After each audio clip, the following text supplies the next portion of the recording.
J'étais content de voir que nous étions ensemble dans l'épreuve.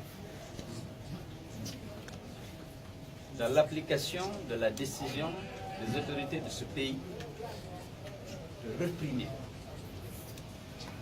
de refuser d'abord et de réprimer l'exercice de nos droits et libertés.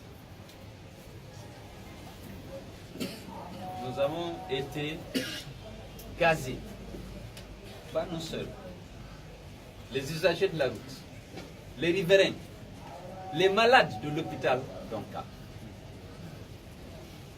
Ça vous montre à quel point ce régime est cynique, méchant. Même le personnel de l'hôpital et les malades n'ont pas été épargnés. Je ne parle pas des riverains et des usagers du quartier de l'Andrea. J'ai vu une bombe tomber dans la voiture d'un usager, dans un bus. Lui, il s'était garé en attendant que le cortège qui était poursuivi par la police passe.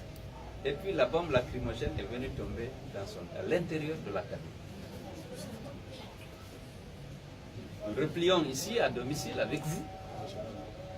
Et ils ont le culot de jeter les bombes lacrymogènes à l'intérieur de la concession. Vous avez vu? Il y a eu des gens qui sont tombés en syncope. Notre ami Ahmed Kourouma a pu difficilement se relever. Ma belle-mère, qui ne veut pas être photographiée, qui était là, dont la maison a été détruite à Kindia. Elle aussi, elle est allée en syncope. Les nombreux journalistes, les jeunes qui étaient là, beaucoup ont été fortement éprouvés. C'est une violation de domicile. Sinon, lorsqu'on rentre à l'intérieur, ils devaient tout arrêter. Mais au lieu de cela, ils se sont arrogés le droit de jeter les bombes lacrymogènes à l'intérieur de la concession. Ce n'est pas la première fois. Après avoir tenté de m'assassiner, après m'avoir confiné ici à plusieurs reprises devant vous, après avoir jeté des pierres à partir de la mer à plusieurs reprises avec des loupards, des extrémistes du RPG, aujourd'hui encore, ils persistent à nous agresser, à violer mon domicile. Et les personnes âgées qui étaient là en ont énormément souffert. Les enfants, qui n'ont rien fait que de rester vraiment dans la concession familiale. Donc nous condamnons, bien entendu, cette agression, cette répression sauvage de notre manifestation, d'abord son interdiction. Nous ne pourrons jamais être d'accord avec Kassori qui dit qu'on privilégie l'ordre à la loi. Et le gouvernement, quel qu'il soit, n'a pas le droit de suspendre une partie de la Constitution. Or, suspendre l'article 10, c'est suspendre une partie importante de la Constitution. Nous n'allons jamais nous soumettre à une telle dictature. Et nous allons, comme l'a dit tout à l'heure mon collègue, continuer à organiser les manifestations comme la loi nous en donne l'autorisation et le droit. Donc voilà, nous vous remercions pour votre courage, parce qu'il faut être beaucoup courageux pour couvrir les activités de l'opposition républicaine. On s'attend à beaucoup de gaz, à des violences qui ne manquent jamais, mais vous êtes toujours là. Et je pense que aussi c'est votre contribution au combat pour une démocratie apaisée, pour l'état de droit, pour le respect des droits et des libertés des citoyens guinéens.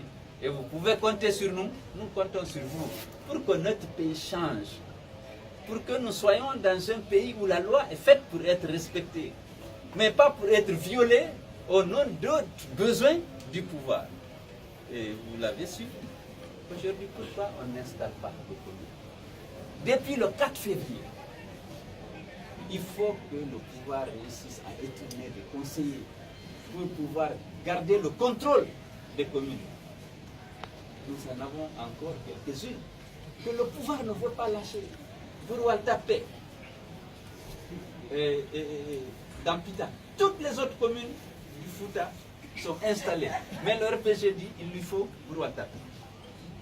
Et pour le moment, il n'a pas le quorum et il est en train de proposer des dizaines de millions de francs guinéens aux élus des autres partis pour qu'ils les rejoignent.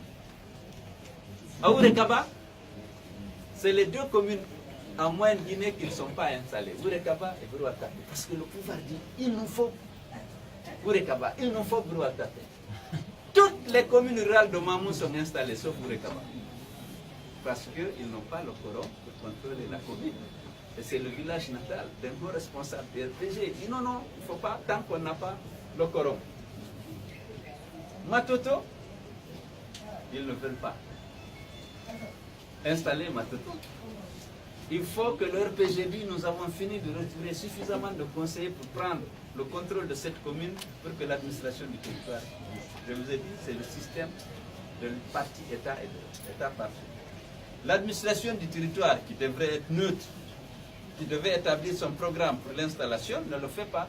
On attend que le RPG dise, oui, ici on a réussi à retourner suffisamment de gens, comme on a fait à Koya, à Mané, allez installer demain, ferez tout. Et lorsqu'ils ne réussissent pas à retourner, ce qu'ils font, ils font le congrès sans les élus de l'opposition, comme ils ont fait à Mantassaran, comme ils ont fait à Kalala, Dambeila, ils ont fait à Télimélé, dans la sous-préfecture de Collet. C'est comme ça, c'est la pratique. Donc, continuons ensemble le combat. La victoire sera du côté du droit et de la vérité. Je vous remercie.